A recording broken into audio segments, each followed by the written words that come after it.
Hey guys, it's Matt. About a minute before starting chapter 48, I got to tell you this briefly. I was forced to watch the Oscars on Sunday night.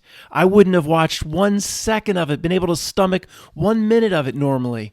I was forced to watch it. It was so bizarre. I was sickened, but yet I was amazed at certain parts, how certain people act regarding how they bow down to this thing we call the not milk. And Jimmy Kimmel, that strange creature, forced meaning, okay, let me tell you the story, 20 seconds or less.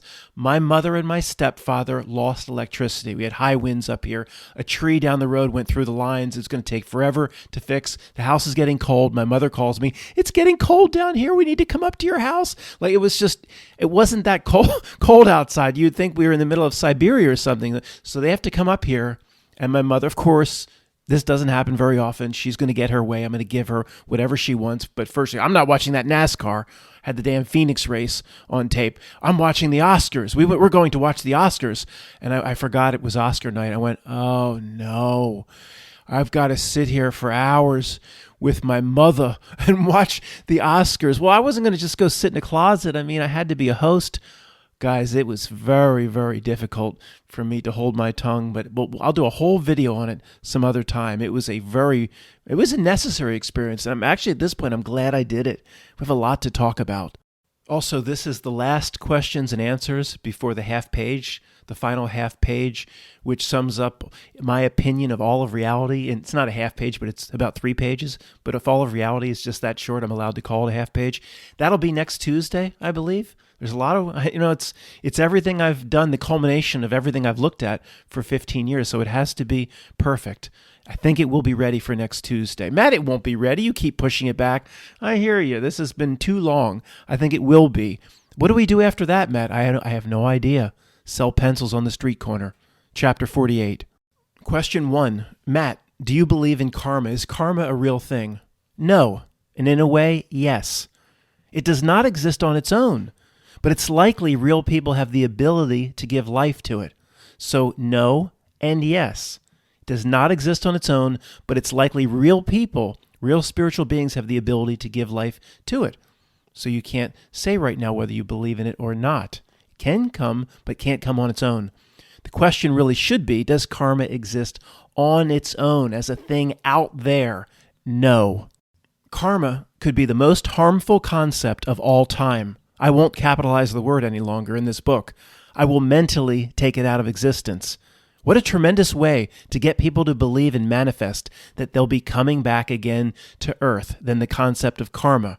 What you do is you get these poor devils to believe that they have to overcome something that can't be completely overcome if you put that in their minds, that it can't be completely overcome.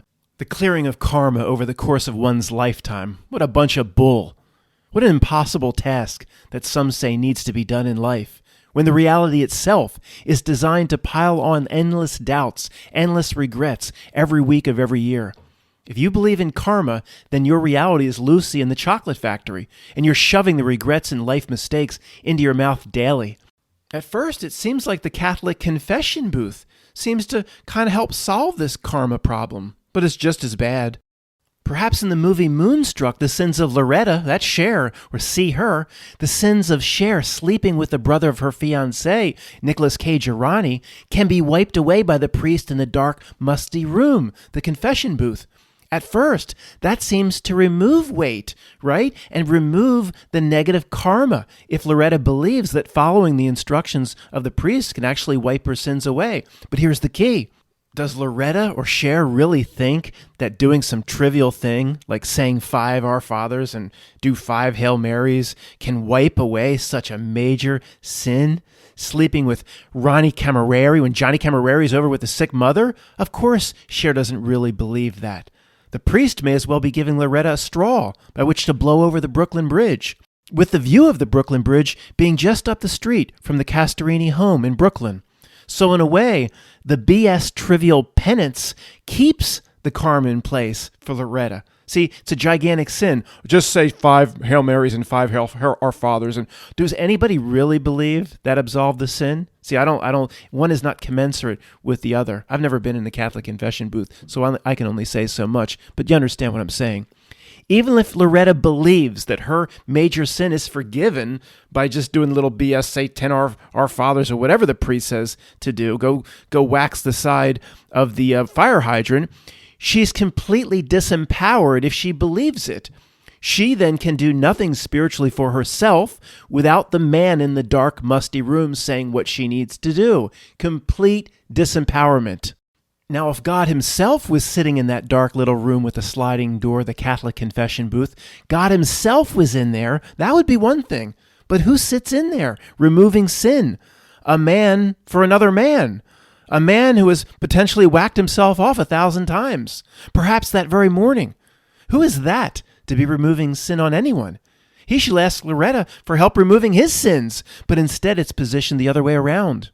The confession window opens. Confess your sins, my child. Do they say my child? Is that just something that's coming to me from, I recently watched Conan. That's what the Thulsa Doom acolytes said. But okay, confess your sins. And Loretta said, I forgot to make the deposit at the bank. I slept with the brother of my fiancé, and I drank too much this week. Oh, what was it? That second one, Loretta. That's a pretty, what was that? I slept with the brother of my fiancé. That's a pretty big sin. Do an extra Our Father. Does Loretta really believe that little penance, that little punishment, say 5 Hail Marys or do this or wax this? She really believe that's enough to do away with such a sin? Maybe some Catholics do. Tony Soprano's sitting there. Who'd you whack this week? Say 5 Our Fathers. Maybe some do, but come on. Most don't. The punishment or the penance is not commensurate with the sin. So most, in my opinion, don't really believe that wipes away the deed that was done. But either way, okay, either way, Matt, you never been in no confession booth. You can't speak for Catholics. Okay, I hear you. I'm done speaking I'm done. Either way, let me give you some praise. The Catholic confession essentially tries to wipe away sin. At least it seems to be trying to do that, not piling on karma as a lot of other parts of this world tries to do, and even a lot of other religions. So maybe the Catholic Church gets a B- or a C+ regarding combating the karma load that people place on themselves, but it gets an F- for empowerment. The Catholic Church gets an F- for empowerment. Loretta must seek the musty booth. She must ask for permission. She must ask for the sin to go away by the man that has whacked himself off in the musty booth. I'm sorry, that just doesn't sit right with me, but that's just me. The Buddhist, more than any other, is concerned with karma. This is also the group who believe in many, many lifetimes. Talk about manifesting an endless shit sandwich on oneself. Going into the moment of death, no Buddhist who has these beliefs thinks they were that great in life. Come on now. How many 20% of Buddhists go in and say, I lived life as the Buddha? Like 99.99999% out to like 87 decimal places. They go into death thinking, I tried my best, but I wasn't that good. They don't think they lived up to the standard of the Buddha. Maybe that's just me. But to err is human. To err is human. That is not a damning phrase like the damning phrases we've been talking about. Like, I'm only human. To err is human is not a damning phrase. We come here to be imperfect, to experience imperfection. Buddhists know they've not removed karma in the way they're told they're supposed to. Of course, deep down they know that. So they're taking it into the moment of death themselves. The Buddhist knows he or she failed in many ways during their lifetime, because we all fail. That's actually one of the main reasons for this earth experience. We are far from perfect here, and that's to be embraced, not run from, or try to be swaffed out. Like a car, we have to get rid of this karma load. No, embrace it. That's why we're here. Failure brings learning. Failure brings wisdom. No Buddhist will believe they fully exercised all the karma off in their lifetime. So this is the never-ending trap, potentially. Is this concept of karma somehow used in some way to get the person who believes in karma to come back here again, manifesting that fate on themselves because only themselves can doom themselves? Yeah, maybe. You know what gets rid of karma? Assuming it's something to even get rid of in the first place? Oh, what, Matt? What gets rid of karma? Living life like the Buddha, right, gets rid of karma. Live your life like the Buddha in impossible fashion and study ridiculous phrases like, what is the sound of one hand clapping? No, that's a waste of time and a bunch of bullshit, in my opinion. Knowing karma does not even exist wipes every trace of it out. See, just knowing it doesn't exist, that gets rid of it because it can't possibly exist on its own. Think about it. How could it exist out there on its own? What's its structure? What's holding it up? What powers it? It exists because you empower it if you believe in it. Karma does not exist if you believe we come here to earth to fail and make these kinds of mistakes. In a way, welcome the failures. Don't try to exercise them away. I think it's all how you see it, because everything comes from mind. Remember that first rule of the Kabbalion? All is mind. Consciousness came first. The Big Bang didn't come first. Oh, I know the Kabbalion. That's demonic and evil. I like the concept. All is mind. Maybe if you see it as something, oh, it's a monkey on your back. You've got to get rid of this karma. How do I, Lieutenant Dan, how do I get rid of this thing on my back? But what you do is you say, oh, this stuff on my back, this is why we come here. It's part of me. Blend it into yourself. Oh, I've learned from this. Now it's part of you. There's nothing on your back anymore. Take it in. It's no problem. Embrace it. But it doesn't mean try to screw up or try to cause harm to others. Of course not. Doesn't mean try to create these issues. We try to do the best we can. I mean, accept it when you know you've tried the best you can. Not saying to be just Tony Soprano and then just accept it in and then it becomes a good thing. There's a difference. Making mistakes, trying to do our best, there's no karma issue whatsoever associated with that. There's nothing on your back if you just take it as part of yourself. It doesn't mean to go try and sleep with a brother of your fiancé, Ronnie Camerari. Who's at the door? It's Johnny Camerari. Oh boy, open the door, Castorini. Now that was Kabumagi. It was Mrs. Kabumagi that opened the damn door to Johnny Camerari, and that was Loretta Castorini, the 3 C's of Moonstruck. This next part on karma starts with this. If a Buddhist believes in karma, who is the judge in deciding if the karma has been adequately cleaned up in one's lifetime or overcome? So I paused this. Obviously, there has to be a lot of writing and stuff. I spent several minutes. I didn't spend days locked in the Library of Congress, but what a bunch of mumbo jumbo I just read. The only comments that made sense, people came back and said, well, yourself, you decide. That's part of the problem and one of the main issues that we're talking about. But there was a lot of mumbo jumbo. These Buddhists love to write mumbo jumbo. But a few people that made a comment back or wrote something up where it actually made sense, it talks about, you decide. Well, there you go. That's the whole problem. That's exactly what I'm talking about. So the more sophisticated things I just read said, no, there is no karma scale. There is no meter or a Price is Right game that blinks when you've overcome your karma. You do it yourself. Again, that's the problem. So a Buddhist goes into the moment of death knowing that they needed to overcome karma. 99 point whatever percentage with a decimal point out to 1,000,000 knows that they haven't developed a scale for themselves. They know and remember all their sins. I'm sorry to be crude, but we live in this body and it does want to sin. Sorry. That's part of the reason for being here. It's no big deal. Somebody going into the moment of death knows that last Tuesday they whacked themselves off. They know they didn't completely overcome karma. Yes, they judge it themselves. It's coming from themselves, just like I said here. Then it likely doesn't exist. These Buddhists are proving my point. It doesn't exist on its own.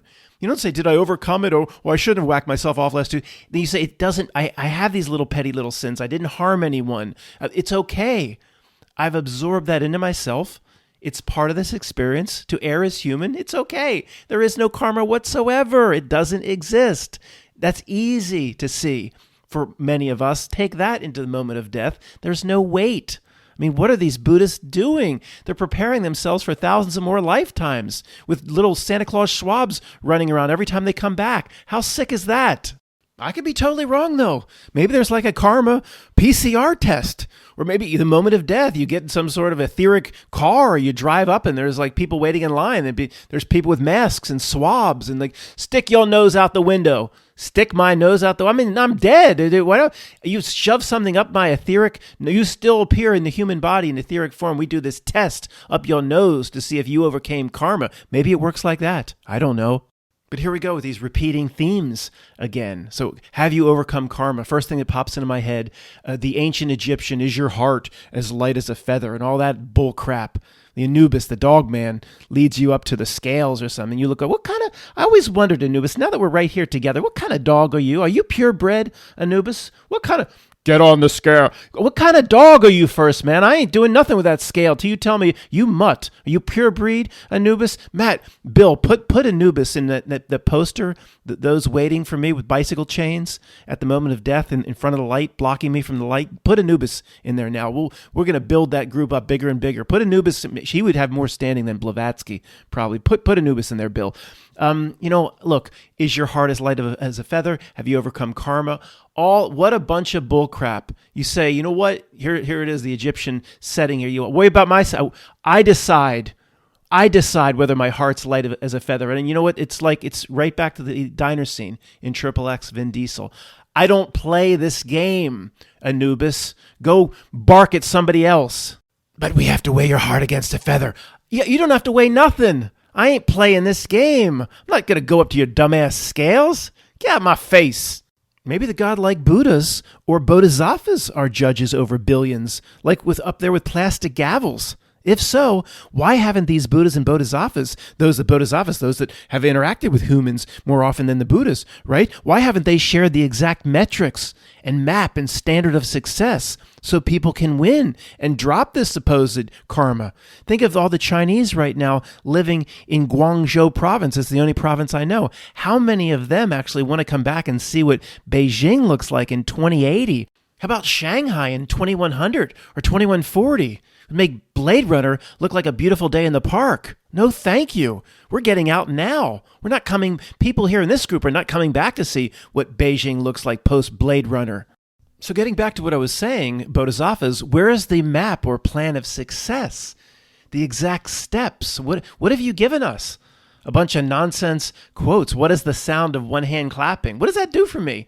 If I believe as a Buddhist, I'm carrying this mountain of karma on my back. What the hell does that do for me? Sit there to just, what is the sound of one hand clapping? What does that do for my karma load? That's what they say we've got to get rid of, right? All these other nonsense. Here's a famous one. Look at this nonsense right here. Most famous Buddhist Zen quotes. Sitting quietly, doing nothing. Spring comes and grass grows by itself. Let me repeat that. Sitting quietly, doing nothing. Spring comes and grass grows by itself. Now, ladies and gentlemen, you could examine that quote for a lifetime. And if you believe in karma, it ain't going to take 1 ounce of that giant pile of horse shit off your back. Don't get me wrong, I'm not trashing all these Zen quotes and Buddhist quotes. Many on the path, getting you on the path of enlightenment, gets you to think big or to see life in a certain way. And before enlightenment, chop wood and watch old porn movies on VCR tapes. And after enlightenment, chop wood and watch old porn movies on VCR tapes. I hear you. Some of them are very helpful in living your life a certain way. We're talking about dropping a karma load. I'm looking through these Zen quotes. If I'm a Buddhist, I'd say, they ain't helping me here. Lieutenant Dan, how are we going to drop them? I'm looking through all these Zen Buddhism quotes. They're all over the place. I've got now thousands of Post-it notes all over my walls. Not one gives me a clear path to drop my karma. Oh my gosh, what are we going to do? You know what? We just get rid of it ourselves. We do our own Zen Buddhism. We'll put our own nonsense in place to encapsulate what I'm trying to talk about here. And it'll be just as ridiculous as these quotes that I'm looking at. So let's just go. Zen Buddhism, here it is. This might become more famous than chop wood, carry water. Let's see. Fart in elevator. Smells bad. Stop elevator, walk through doors? No, don't get on. Oh, think about it. Fart in elevator. Smells bad. Walk through doors? No, don't get on. Don't get on the elevator in the first place. Why is everybody trying to overcome the karma when the whole notion of it is created by the person themselves? So if you going to get on that elevator, you're expecting a fart, but then you're taking in Glade or Febreze. You're taking in different Shake 'em First sprays. You're trying to overcome the smell. You don't need to take in your Glade, plug it in, your Febreze. Just don't get on the elevator. It's not there if you don't, well, it's not great. It probably won't become world famous, but you understand, I'm not going to re-record. This deserves to be just as stupid as some of the Zen quotes I've been wasting my time with that don't give anybody a clear path to win. Here's one to close with, though. Before enlightenment, study not milk. After enlightenment, laugh at not milk. I mean, if these bodhisattvas really cared about their peeps, their people, give them a real playbook, some sort of a legitimate map on how to win to avoid the bardos. We didn't even talk about that yet. It's another 40 days and 40 nights. Why is it always 40 days and 40 nights? The bardos, right?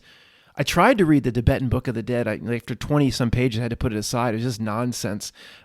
Go into this light, turn left at this blue light. But I've watched videos on it, and like the Buddhist monk or whatever, they're preaching over the body, over the dead body. And one of the things they say, I remember this clearly, they're saying to the dead body, like the person can hear through the dead ears, saying, these demons in the bardos, that's a creation of yourself, You're creating these demons. They're demons of your own creation. That they're trying to express that to the dead body stuck in these bardos. Well, there's a truth drop right there. If the demons in the bardos are of your own creation, then the karma is of your own creation too. Am I missing something? And even being in that situation is of your own creation. Hey, Buddhist, the monks chanting over the body with the dead ears, do it. Tell the person before they die not to worry about this bardos karma stuff, not after the fact. It's like watering the lawn after it's already dead. They don't get it. I mean, where's the Buddha on this? Where's the map? I mean, what is the Buddha doing for his peeps? He's just eating, getting fatter, perhaps? Look at every Buddha I've ever seen on a lawn is a chubby little thing. Every Buddha I've ever seen on somebody's lawn. Why is it always chubby? Tell the Buddha to stop eating and start helping people. Bill's like, Matt, should we put the Buddha next to Anubis now? The cast of potentially powerful beings waiting for you with bicycle chains it might be a little bit more than you could handle, Matt. I'm still not worried about it. In summary, here's the Buddha's action plan for his peeps related to the clearing of karma and the final standards for billions of people to win. Crickets. Nothing. But the various Buddhas throughout the ages do provide statues of themselves, from gigantic structures in the Far East carved in stone to little fat figurines on American lawns, and they only take a 5% commission for each one. They provide fat statues, and they provide frustrating Zen riddles, pondered all over the world by stoners. Personally, I believe more of what Tony talked about, that there's another part of us that sent us, the aspect of us, in here to learn some lessons, to make mistakes. A person here needs to get their ass kicked to a degree. A few bad choices and a few regrets, so what? That's a good thing. If the person essentially is the judge of themselves, then it would imply they have the power to remove the entire concept of karma, because it does not, in my opinion, cannot exist out there on its own. It needs you to manifest it on yourself. You know this one, right? The greatest trick the devil ever played was getting people to believe he does not exist. Well, the greatest trick the Not Milk ever played was to get billions and billions of people to believe in karma, so they pour cement over their own heads. Those they-thems told you right in the Matrix, the movie The First Matrix, Ramachandra, whatever, said it was at the beginning of the third Matrix. He said, karma is just a word, like love. Karma is just a word. Doesn't exist. There's nothing out there. They told you, right? Not that the brothers and sisters know everything, but there's a lot of truth drops in the Matrix. Here's a related Humpty Dumpty stuffed Lenin. Sticks and stones will break my bones, but words will never hurt me. Humpty Dumpty stuffed Lenin truth drop. A word holds no weight over a real being unless that being believes the word holds weight, or the concept behind the word holds weight over them. It is that simple. Word spells, they don't exist unless the person manifests it on themselves. Okay, this is an important concept, so sorry for being a little redundant. If you have regrets going into the moment of your death, like how you treated this person at one point, or this happened, or what, so what? So what? Be grateful for them. It's a learning experience. That's what life was for. You and only you know if you tried your best, or understanding we're in a body of limitations, essentially, and in a general sense, did your best. If you spent part of your life trying to cause harm to others, well, I can't help you. I don't know how to overcome that. That is not what I'm talking about here. I don't think the good people here, everybody's made a lot of mistakes. You might have been mean to certain kids in school or whatever. I don't think many people here have intentionally and venomously tried to cause people harm. If you've done that, well, you're worry about yourself. I can't help you there. I don't know what you do about that. But if if you have a million mistakes, but generally you've tried your best, there is no weight whatsoever going into the moment of death unless you decide to put it on yourself, which is exactly what the Not Milk wants. In this way, the Catholic confession booth actually adds to this concept of karma, because how many Catholics would tell you straight up that they confessed every single sin that they knew about? Oh, how many held things back? How many, like Loretta, tried to squeeze that, slept with the fiancé of my brother, slept with my brother's fiancé, slept with the brother of my fiancé. See, I couldn't squeeze it in, get it past the priest like Loretta did, squeeze it in like a sandwich between two things. She tried to squeeze it in. But what's that second thing again, Loretta? It was right after you forgot to drop the deposit off, the Kamumaji deposit off at the bank. See, but how many people have not been honest in the confession booth, and then there's that a weight that's on them. See how ridiculous this is? Let's move on to another topic. This is a waste of our time at this point. It's open and shut case. Next question. Matt, how do we know they or it, say the Not Milk and its minions, are not the same as us? Or maybe not the same spiritual entity as us? How do we know they're different? Oh man, hell no. There are so many ways to see that those things that serve the Not Milk are very different than you are. There's only a few things here. We could do a whole channel out of this. First off, what does it do all day long? Clarice, what does it do, this thing you seek to understand? It studies us, doesn't it? It studies real spiritual beings like the strangers studied the human soul in Dark City. Why would it study us if it was the same as us? Let me say that again.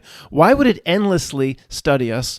More surveillance, more reading of emails, if it was the same as us or had everything that we have. See how simple this is? Only something very different would perform endless study. That's probably what the endless tracking and nonstop surveillance is all about. 4, 5, 6 cameras on every corner in New York City and London and Paris. For what? For crime. Oh, for traffic accidents. Oh, sure. Facial recognition everywhere. For crime. We care about you. Oh, yeah. Sure. Give me a break. Things like to stop crime, to stop the next T-ism event. That's the only stories that it can come up with, and it's what it feeds your best friend and your family, and they actually believe it.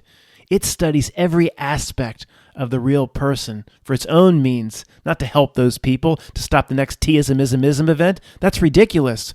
Why does it read all the comments and look at every thumb up and thumb down and read every email, and every bit of digital surveillance is gobbled up? Give me to stop T-ism. I mean, that's guess what could be the main reason for that 15-year period of the ridiculous ism events, that it could be simply to justify everything they did, everything they faked, to justify, of course, the surveillance state, which is for them to better understand the human. And then it really helps when they get people sending in the 23andMe on their own, and the Ancestry piss in a cup here, you piss in a cup, and next they'll be asking you to do something else in a cup. You send it into 23andMe, and we want to help you understand what breed of monkey you came from. We don't want to take your DNA. You're not one of those people, are you? It does a million things a day to study real people. Don't forget the main question posed, though, here. How do we know that this thing is not the same as us? How do we know it's different? These are all the ways, and we're just in one little category of one little segment. I don't think we're going to do anymore. This could be a whole YouTube channel. Why does it mail me 200 notices over how many years about me having to get a new airbag? Think it cares one bit about me getting a metal shard stuck up my nose? Doesn't care one bit. It's about whatever new chip is going into the airbag, even if it only gives it a marginal degree of additional surveillance. That's what it wants. It's always trying to, for lack of better words, learn about us. Look at the PCR testing. Was there billions of things stuck up people's noses, and it got its DNA or its snot, or who knows what it got out of that? It's always trying to get more information. It never stops.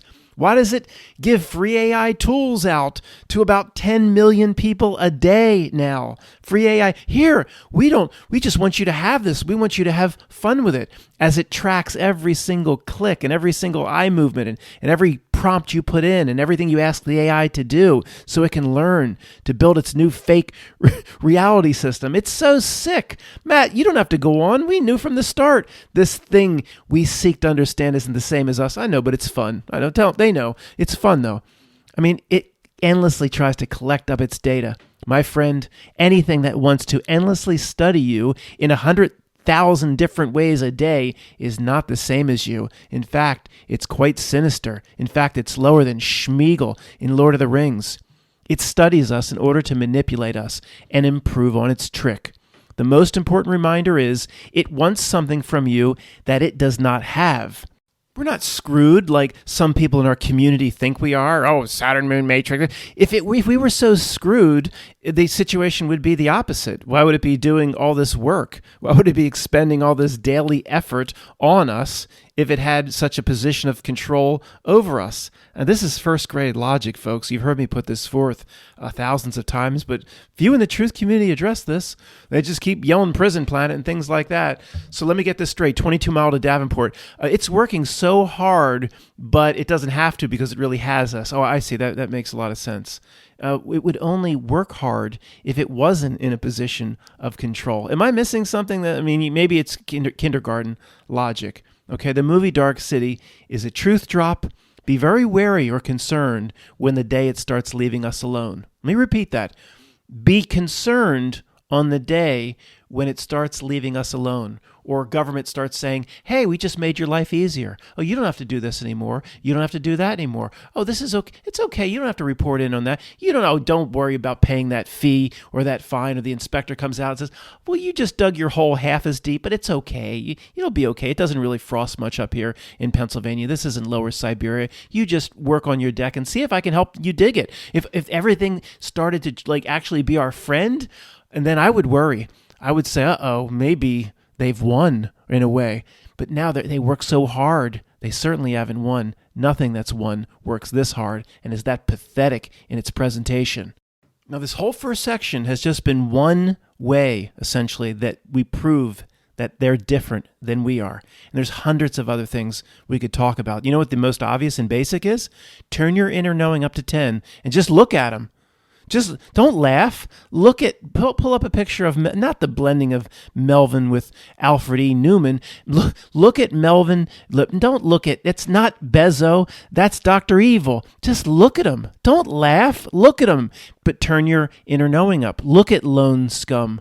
And when he says, you could tell it was real because it looked so fake. I mean, the guy is literally retarded. You've heard me say this before, but I'm not even joking. Let's just say somehow you were able to surprise Elon Musk. You got some low-level job at SpaceX. You turn the corner, and there's Musk walking around the corner. You saw him at Sonic. He was getting hot dog. But you surprised him. You walked around the corner. You bumped into each other. And just real quick, you said, Elon, real quick, name all the companies you own. I don't think he could do it inside of 10 seconds. He would have to think about it. He would say, the Boring Company, which is the one that did the damn flamethrower. Elon Musk had a flamethrower. I own SpaceX. He would have to count on his fingers. I own Tesla. He wouldn't be able to even say the companies he owns, let alone name more than one employee at each company. He can't buy a corn dog without permission. I've said that a lot. In a way, I'm not joking. Yeah, I'm sure he has access to a decent bank account, but he does not. Come on. This guy is a puppet and in the extreme. So in closing this section, remember, it was about how do we know we are different, spiritually different beings than these creeps. And we only looked at two examples at each end of the spectrum. And inside there are thousands of other reasons and examples and things that demonstrate that these creeps are a lot different than real spiritual beings like us. So we looked about one end, it was the endless surveillance. Why are they studying us so much? Why do they want us to use the AI tools and see what prompts we use? Why are they interested in my 23andMe all the time? Then all the way down the other end of the scale, remember, it was just turn your inner knowing up to 10 and just look at them. Then don't laugh. Just, your inner knowing, you just look at them. Or let's just say we were in their presence. Can that actually happen? Your heart center reality, and they're in the screen reality. Could we ever even get physically close to them? I don't know. I don't want to think about it. That just disturbed me. But if let's just say, I assume Elon Musk is something that could walk into a Sonic. You could be behind him in line waiting to get the same hot dog. It's possible. But their aura, the frequency you would sense around these people. I think you'd sense it would be like the frequency of swamp gas, but you just wouldn't be able to smell it, if you know what I mean. In every way, we can see how different they are. And I'm going to say it, they're here playing a role, trying to block you spiritually. Rule of opposites, the best news of all time. Next question. What is the most powerful thing we possess while alive on this earth? What is the most powerful thing we can possess while alive in this earthly experience? So I'll do the summary now before we begin. It's simply the realization that everything important, everything of any importance in this existence comes back to us. We have final say on everything. There's nothing more important than that realization. All that it can do is play a trick. Every emotion that you put forth out into the ether is up to you. It can only trick you to put that energy or emotion forth. Now you can understand these examples are endless. It's all on you to give it what it wants or to keep it for yourself. But in a way, and in this regard, the entire reality is part of the trick. You've heard me say this many times, and I think I have to clarify it here. I always give the natural world a pass, right? The emerald green or the game board here. It's a designed illusion, and then it sits on top of it are these minions, or some say hijackers or asshole dark, and oh, this is the evil part of reality. However, reality itself here is part of the trick. Maybe it shouldn't get a free pass all the time. Here's an example. How limited we are in this body, in this avatar. But frailty is an essential part of this life experience for probably where we came from. We are meant to experience frailty, some to various degrees than other. We're meant to feel very small and insignificant here. Weakness is probably very new to us from where we came. So when I wrote this, I wrote here, I had a torn rotator cuff as I wrote this section. Okay, that more than anything else reminds you of the frailty of this experience. Torn rotator cuff, not all the way through. I couldn't sleep for days. I couldn't raise my arm up more than a few inches. I had to grab with my other arm around the wrist to move the arm up. I mean, it was absolutely brutal. I could not put it in the right position to get more than 10 minutes of sleep at a time. Okay. There's constant reminders in this reality of the frailty of this experience. It's part of the experience. We were meant to go through it to various degrees. If reality tells me overall, though, that I'm very low, and the Not Nilk and every its minions tell you you're insignificant, you're in the middle of some cosmos, you're nothing, we're in the Sagittarius arm, or no, we're in the Orion arm, we're still in the middle of nowhere amongst billions and billions of planets and galaxies, and the whole reality tells you how low you are. Even your own body, with a torn rotator cuff or an ankle sprain, you can't walk around. The whole reality's trick is to get you to believe that you are the lowest of the low. Well, here we go again, and it's not just to make us feel better. Apply the rule of opposites. Whole reality works to show you how low you are, and it means what you really are is pretty much 180 degrees or the opposite of that. Matt, that just sounds like pie in the sky talk. It sounds like just some really cheap rationalization for people that want to make themselves feel better. No, it's not, because we see the endless ways it plays its trick. Okay, this is so obvious.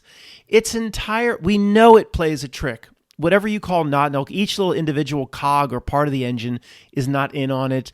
They don't know what the other part of the engine is doing. Overall, we back up and we see this thing that's here to block us or here to get us to feel insignificant, called Not Nilk. We see the fraud, and it's exposed itself. Let's just say in this, what an old man would say, new century. We understand finally the purpose of the trick. So we're not saying this. I'm not putting out to make anybody feel better. This is obvious, basically proven at this point. Okay then, Matt, we'll walk the walk then by talking the talk. Prove it. It's just like was said in the 40-year-old version. So you have no proof because her balls were as big as her Adam's apple. So you have no proof. I can prove it easily. There's 20 different ways to prove it. Here's the most simple exercise to go through. Anybody listening to me out there, name one thing that any segment of what we call Not Nilk has ever done to make you feel special, powerful, important, big, whatever adjective you want to use. Any element of the Not Nilk, government, authority, system inside government, a Bureau of Land Management, local government, celebrity, the Oscars that were on the other night, which I need to tell you, any element inside Not Milk. Give me an example right now where it made you feel more powerful than you were when you woke up in the morning, make you feel special, to make you feel that you can do it yourself. It's always out to belittle, or if not, in a roundabout or subtle way, that you need them to do this. Oh, you can't do it yourself. You need government. Or you did. Stephen Hawking would say, you can't dabble in theories about the cosmos. You don't understand our math. You can't do the math. You can't dabble in theories about the cosmos. You stick to just playing your ball, bounce your ball. You go play your ball game. You let people that can do the complicated calculus worry about how the universe really works. Every aspect of it is always, I was going to say, out to make you feel small. Let's look at it in the opposite way. Tell me one thing it's done to make you feel powerful, special, or important. I'm waiting. I know you guys are with me on this, but it's never done anything to make a person feel powerful, important, or special. Does anything else need to be said? If it's constantly working in one direction, it gives the truth away on the other side. Let's throw a dart into the Post-it notes and see what minion of Not Nil can make us feel special and strong and powerful and big. And Neil of grass-fed bison. Okay, you know all about this thing called the universe and solar systems and planets and pulsars and quasars. Through your expertise in science, which is cosmology, which should be cosmetology, make me feel big, powerful, and important. And he's like, well, let me put my hamburger down. Okay, this is Earth, and we're in an unnamed solar system. And see, this solar system is part of what's called the Milky Way galaxy. Oh, I'm feeling special already. Where is our solar system? Oh, you see this map here? It was before the Mandela effect. It was the Sagittarius arm, and that was out in the middle of bumfuck nowhere. Now we're in the Orion arm. It's still looks like in the middle of nowhere. It is in the middle of nowhere. There's billions and billions of these solar systems. So this solar system isn't special. It's not like the center or heart. No, there's billions of these mofos. There's billions of these things. Okay, so what did you say? The Milky Way galaxy. That's special, right? Hell no. There's millions of these motherfuckers. There's millions of these, billions of these. So even the galaxy itself, of which was one little point amongst billions of insignificant things, the galaxy itself is insignificant. These motherfuckers are and then, okay, well, at least what about the whole universe? It's so large it can't possibly be that special, and it's expanding into something that we don't know about. Oh, wow. Thanks, Neil. I feel so special, so big and powerful after that. I'm so glad I got out of bed in the morning. You were a cosmetologist? I'm a cosmologist. Sorry. The way you describe that universe makes me feel so good. And what do you want to remind me, Neil? That Hollywood is taking it a step further? Oh, yeah. You scientists make us feel like some little piece of dirt at the end of a tentacle and a squid pinned under a rock at the bottom of the Pacific Ocean. You scientists make real people feel like that. Then Hollywood says that's not good enough. We have to take it even farther. Hollywood comes forth with the multiverse. So the scientists, you just one little point, one little dot amongst trillions and billions, insignificant fart in an elevator. But then Hollywood says, this isn't even the only universe. 87,000 movies showing the multiverse.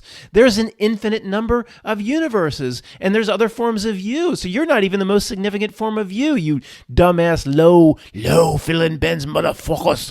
Matt, you're not actually suggesting, as one of those people, that the reason for the recent theme in Hollywood about the multiverse, which has been not only in Marvel movies, but again, like all over the place for the past 10 years, talking about infinite universes and infinite versions of you, you're actually suggesting that this is some sort of what you call not milk plan to make the real spiritual being feel potentially even more insignificant and more fiddle and bends low? Well, look, I can't say it's 100% sure. I never heard that being talked about or discussed in an Eyes Wide Shut party, but the old guard would agree with me that they're capable of it. That's all I'm saying. It's possible. These sons of bitches are capable of that and almost anything in their tireless effort to make you feel like shit. Remember the initial question, though. What is the most powerful thing we can possess while living this life in this body while we're alive on earth? And what that is a realization. A realization of what they're trying to do to us, which, leads us to the realization of who we actually are. The two arms of the Vitruvian Man. One side we're here in the material world, the other side spiritual. This not milk wants you to believe that other arm doesn't even exist. Or if it does exist, it gets most people to cut the spiritual arm off themselves. They sever their own spiritual ties. And then eventually, after so many decades, they say, I never had another arm. What are you talking about? Well, you're the Vitruvian man. You're symmetrical. It's spiritual, symmetrical with the material. And then you look over and there's nothing there. You're crazy. I never had a spiritual side. This arm was never there. Whether you call it a Mandela effect or not, it's not a Mandela. It wants the Vitruvian man to cut off his own arm. Of course it does. And in doing that, and why it's working so hard, it gives itself away and gives who you really are away. You don't have to do what it wants and Horcrux yourself. Just come forth a realization that everything is up to me, and you hold all the cards. Just saying that to make you feel good, like this some touchy-feely tree hugger ascend to the fifth dimension horseshit YouTube channel? Shit, Matt, you keep this sort of talk up, you'll be invited on Buddha at the gas pump. I assure you, I will not be invited to touchy-feely channels like Buddha at the gas pump. Buddha at the gas pump guests, there's thousands of them. Do you see not milk yet, sir? Do you see the evil here, sir? Time to admit the evil, Buddha at the gas pump guests. Not all about tree hugging, is it? But Matt, I'm still a little confused. I mean, it's up to me. Wait, what's up to me? Everything important in this existence is up to you. If it's not important, it's not up to you, though. See, if the Chiefs win the Super Bowl or the Superb Owl, that's not important in the grand scheme of things. It's not important to your timeless being, spiritual self. So that's not up to you. That's up to those that rig the NFL. If the Swiftie smiles, if the Swiftie comes up to the glass and she says, hi, Kelsey, Jason, and Travis, and she smiles, and whatever the Swiftie little Chucky doll does at the glass during the Superb Owl, that's not up to you. It doesn't matter. If she steals her own songs and screws over her record company and that not milk script, then that's not important. Therefore, it's not up to you. But if it's important in this life, it's all up to you. Do you want to fall for the trick? Do you want to give away your energy and power to the Mick Jagger egregore? Do you want to see yourself as more than the digital twin and the straw man that it wants you to operate through? Will you it's up to you. It's important. So it's up to you. Are you going to take a gigantic bag full of karma on your back like Santa Claus into the moment of death? Or are you going to say karma doesn't exist because I say it doesn't exist? Important spiritual matters. All up to you. Am I going to feed the ether all day long today with stress, worry, anger, fear, anxiety? All up to you. It doesn't matter what the not milk did to you or what you got in the mail. If you want to feed it energy, all up to you. Are you going to do the worry about yourself activities? Are you going to do part 2 of the work? Do what you came here to do? Or are you going to chase down another Tartaria video or another mud flood video? Or what was buried over here? What was buried under there? We're buried. Matt, you do know that all these cities existed, right? And we're inheritors. Let's just say I believe that. Who cares, first of all? Let's just say that's accurate. What does that do for me right now? I'm sitting here. I don't have a lot of time left. What toppings you got, old man? I'm in my 50s. Time moves like this. Time moves like this anymore. There's certain things I need to do for the whole of me. What was buried over there, this was buried over there, it was buried over there, and this is buried underneath here, and that's buried under that. What does that do for me, even if it's accurate? It wastes my time. It keeps me from the things I came here to do. I assure you, if Tony's right, and it send multiple versions of a simultaneous incarnation into different material reality systems, it didn't send you as a material representation as a simultaneous incarnation of a higher self into a reality system to study a damn mud flood. I assure you that's not on the table. Therefore, if you're doing it, you're falling for not milk distraction. Well, Matt, it's real. We have I don't care if you would consider it real or not. It's part of not milk distraction. Forget going before a god at death. Maybe you go before yourself or the higher self or the complete aspect of you. I mean, who knows? And when it asks you, what did you accomplish for us on earth where we sent you? What did you accomplish for us as the whole? What you going to say? I figured out the Tartaria mystery. Now do I get a treat? Do I get a reward? Is there a lollipop for me? Do we win now? Do we exit this reality system because I figured out the Tartarian mud flood mystery? I mean, it could be like this.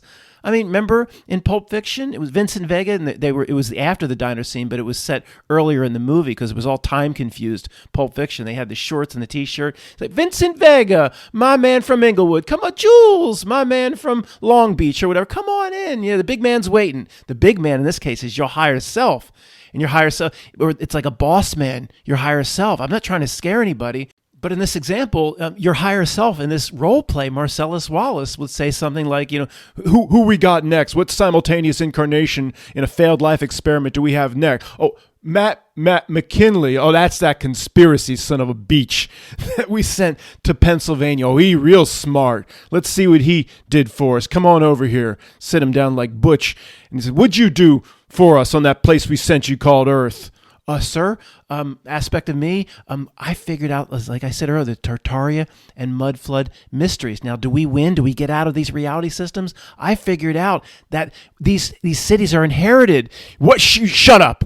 To be true to the movie, remember Marcellus says to Butch about pride, he says, F pride. Well, he would say that. He'd say, Tartaria, F your Tartaria. That don't do us no good. Now get this dumb son of a beach, broke-ass spiritual aspect of me back to, put him in the slums of Delhi. Get him out of here. Sir, I don't want to go back. Go back and do something for us next time and stop with the mud flood research. In summary, remember the question as it was originally posed. What is the most important thing we can possess while in this life? A realization is the most important thing. That everything important is up to us. Will the karma stink cloud be hanging over your head as you move into the moment of death? Completely up to you. No way possible it exists on its own. Have you done enough for what could be called your spiritual whole or higher self to get everybody out of these systems if you believe Tony's theories about simultaneous incarnations? Everybody here is, of course, coming from a different perspective. Nevertheless, most people here believe that there's an aspect, something that's not entirely inside this snow globe. So either way, it's still, I think most of the old guard would agree with me that the work, something needs to be done here. We didn't come here for no reason. And do we move into the moment of death knowing we've done enough so we don't have to do this anymore, whatever that means to you? The game being played here could not be more simple.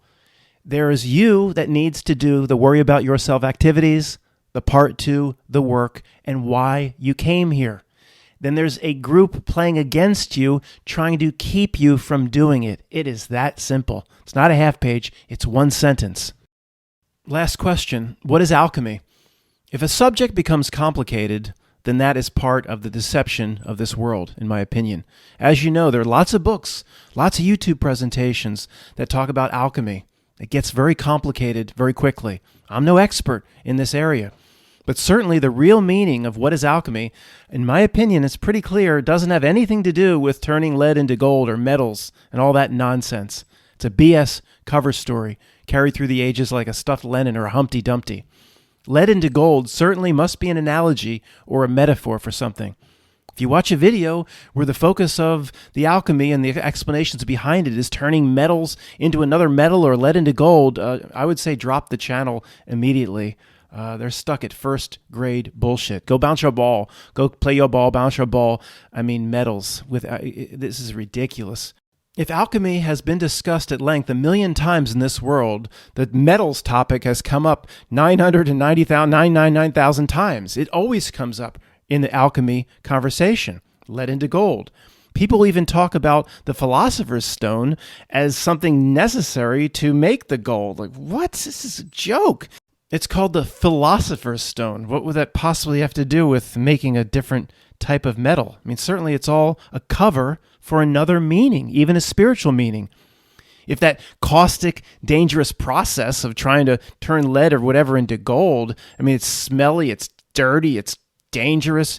I mean, if it was tried in a few times, I mean, it didn't work, right? I mean, last time, the guy down the street's not turning lead into gold. I mean, people would stop doing it. It would not be a story that would survive thousands of years like a Humpty Dumpty or a stuffed Lenin. I mean, maybe people tried it. As far as I know, they didn't do it. Maybe they did do it, but that's still not what alchemy means from a not-nilk or overcoming not-nilk perspective.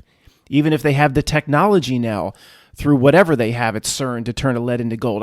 That's not the true alchemy that I'm talking about. Now, I'm doing this darn project where I'm mixing a lot of cement and mortar. Well, that's nothing compared to the mess an alchemist would have in his basement. Do you know how sloppy and how impossible to clean up if you don't get it right and your lead doesn't turn to gold? I mean, that ain't something that can be cleaned up with a few tissues. You got hundreds and hundreds of pots and pans, lead smelted all over the place. That you can't even clean that up. It's just wasted pots and pans. So, okay. Look, alchemy must mean, to me, using this place as a transformation tool of the spirit. I mean, isn't it obvious? Spiritual lead into spiritual gold. And what is the role of the knot milk, as just mentioned? To keep your broke-ass lead. What a coincidence. The official story is a roundabout way to hide the real truth and bring the conversation always back to metals and coveting the material side. Oh, wouldn't it be wonderful to be able to make gold? Always bringing it back to the material and the pointless when we're here to do the spiritual work. That dumbass book from 10 years ago called The Alchemist was just more deception. That's why the Knot Milk pushed it to the top of the bestseller list. Matt, I think you're oversimplifying it. I mean, sometimes you just don't get it. You're a little dense. And I see, to really understand alchemy, I've done many retreats with gurus, and it's $10,000 a week, and we go off and we do this big retreat, and we read all the tomes of the ancient masters, and you can read alchemy all the way back to Plato and Socrates, and there's all these books written, and it's very complicated. Hey, go waste time on that horse shit if you want. Read tome after tome of the alchemical texts.